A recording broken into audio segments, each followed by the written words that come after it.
All right, we have it back, episode 94, the Good Old Wrestling Podcast. We're going to come live on YouTube. Well, not live, come on YouTube. And anywhere you find your podcast, um, find me on Twitter at TGOW Podcast Show. And let's kick it off. We call this a week off. uh, the Raw reunion show. This will be fairly quick, not because I need it to be quick or I want it to be quick. It's going to be quick because it's a reunion show. So I like to think of it as a week off. Really, it's a Memorial Week, just a week off, man. The close as a year-round show is going to come to being off. So, here we go.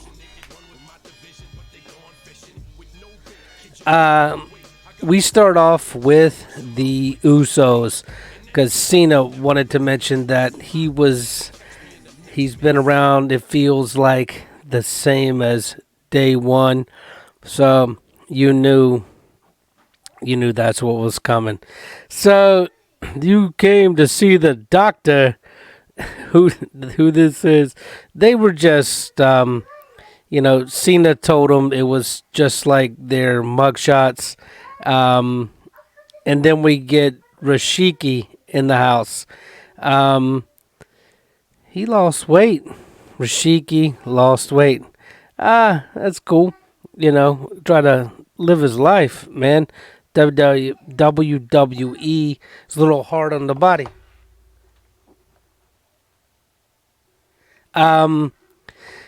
So we go through our walk down memory lane on John Cena, and then we get Revival versus Usos, Booker T in the commentary. Usos win this one. Uso off the top, and they finally get a win against the Revival at a time when, I don't know, didn't really matter. So this show was also too much 24/7 drama. It kind of took away from a lot of it. And I keep saying that this title is a joke. It sucks. And this week kind of solidified my belief in that a lot. They didn't take this thing seriously at all. And if you're going to have it and it's a shit thing like it is, at least in some way make it important to you in some way. I don't know. So we get a little appearance from the Godfather. I wish we would have seen more of him, have a whole train come in or something, but he didn't. So anyway, we move on to a real match, kinda. We get McIntyre versus Cedric Alexander again. He was embarrassed last week, so whatever. They let him come out and get a win and get himself back and whatever. And this is what I'm talking about. You get Drake tortured by the voodoo doctor. I forget his name. The only appearance he had, he didn't do anything else. He appeared, did his little eat that snakes or worms or whatever. And then that's it. He's terrified. And then old ass Patterson takes Drake's belt from him. So he's no longer the 24/7 champion again. And then we get Christian out, and that was cool. And he's commentary for the Viking Raiders versus Hawkins and Dawson. And that didn't take him long to knock those guys out. Then you get you get a quick promo cut, Styles and the OG um, backstage, and then Samoa Joe. Really, why? I don't understand. I really don't. Maybe you can help me.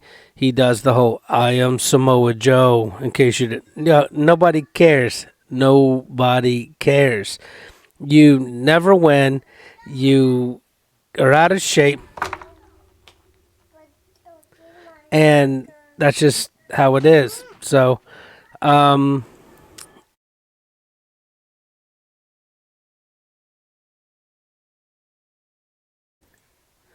um, so we we have Roman Reigns come out for Samoa Joe, and Joe starts talking his family shit. He can talk. That's all he can do. And Roman decks him, and Joe, of course, takes a cheap shot and taunts him. Finally, we get a Superman punch, and Joe is all like, you want to do this the right way right now? And Roman's like, yeah, mother, I do. And so Joe goes to leave as usual. And Roman tells him, not all Samoans are cowards. And tells Joe, you want your match? And he's taking a break. Hold on 1 second. I apologize.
Sorry for the delay. I'll edit that out in production. So, uh, yeah, we get Joe finally does his match. All fat, winded, out of shape.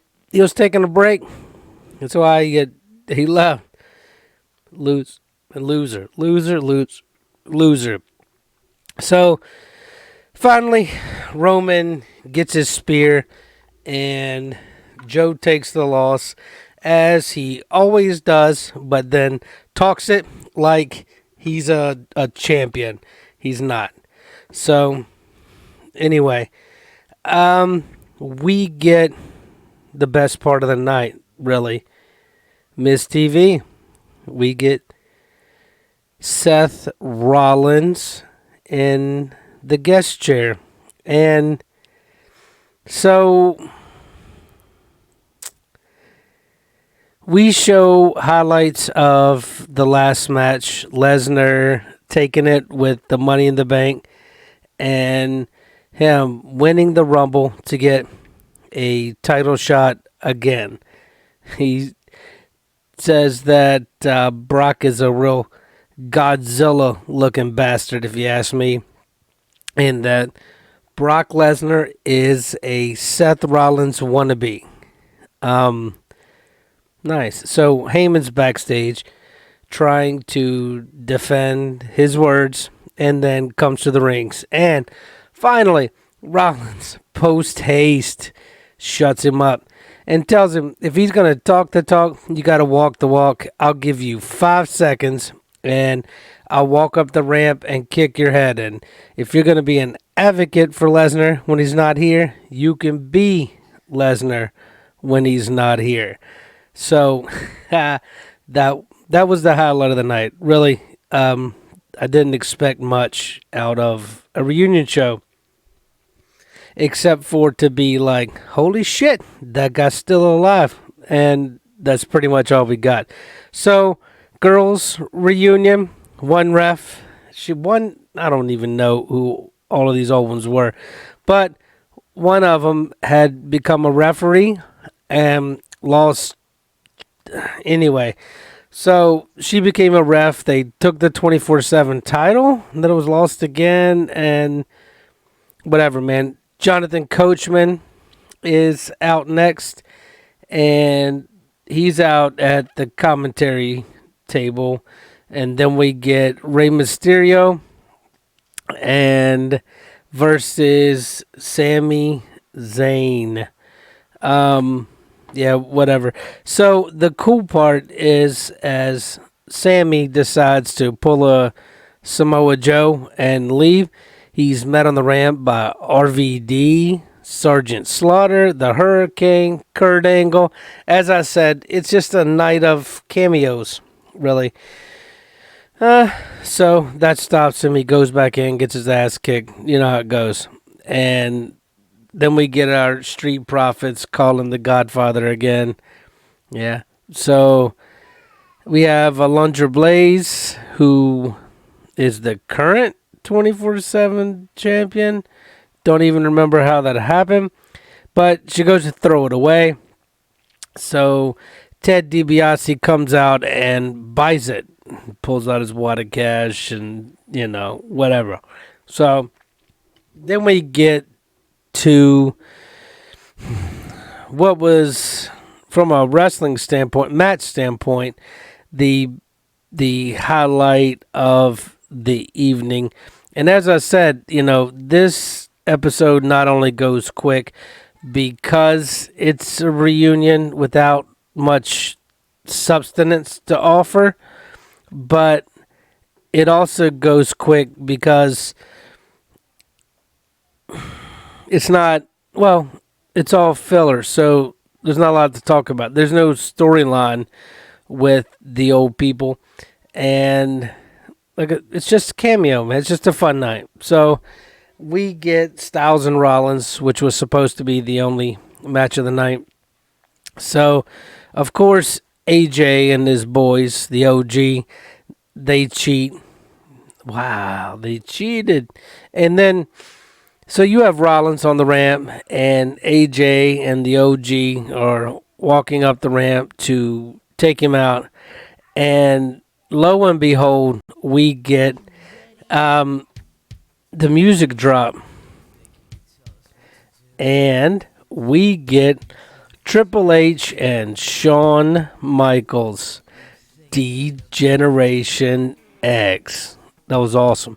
So, even though AJ starts laying the challenge that we knew was all coming, and we all suspected it was coming, I thought at this point, hey, we're going to have a 6-man tag.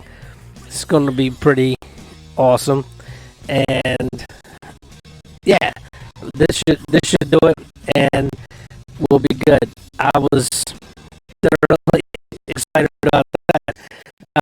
And Triple H to come back to just, I don't know, we wouldn't call it normal form. Yeah, to be just a wrestler again was cool.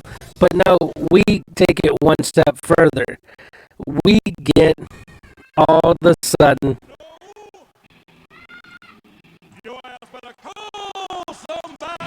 yeah, I think that's one I'm gonna edit and steal some for the show. No copyright.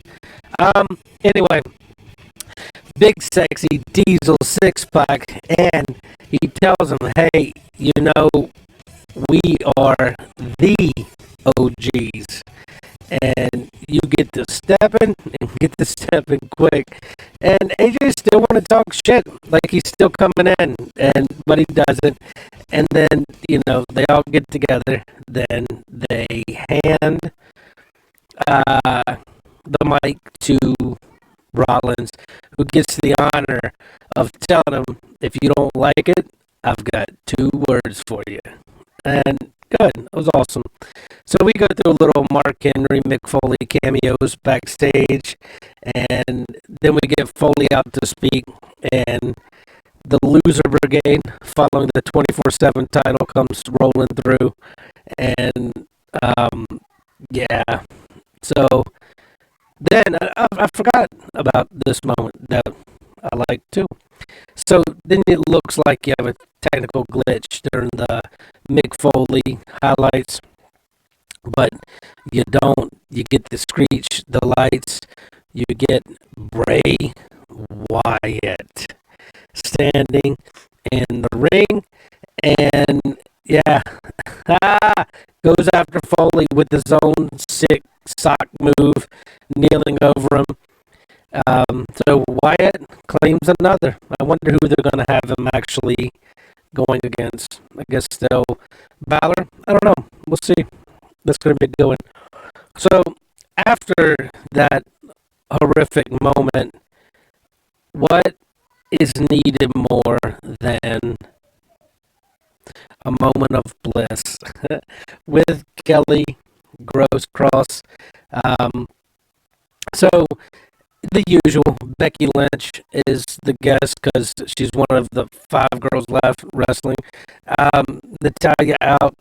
They replay the confrontation from last week, and then, of course, they go at it and fight until the rest break it up. So, whatever. We get Braun Strowman, who tells you in the beginning, don't blink, it ain't gonna last long. And he's right. I don't even know who he wrestled. He just kind of beat his ass, spin him, move on. And then we give Flair the man of the evening here for the reunion, comes out to speak, and then we get Hulk Hogan and the Real American, and out there, and all the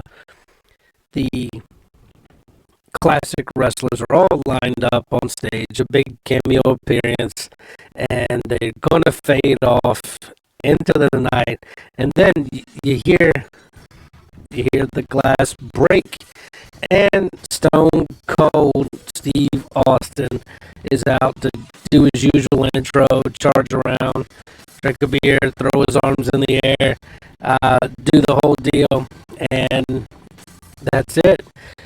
Just a week of cameos. It was entertaining. I didn't expect a lot from it, so I guess I got what I expected.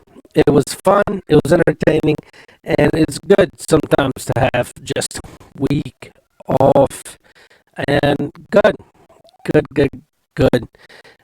We will catch up on SmackDown and get that out to you guys. Thanks for listening. Thanks for watching. Peace.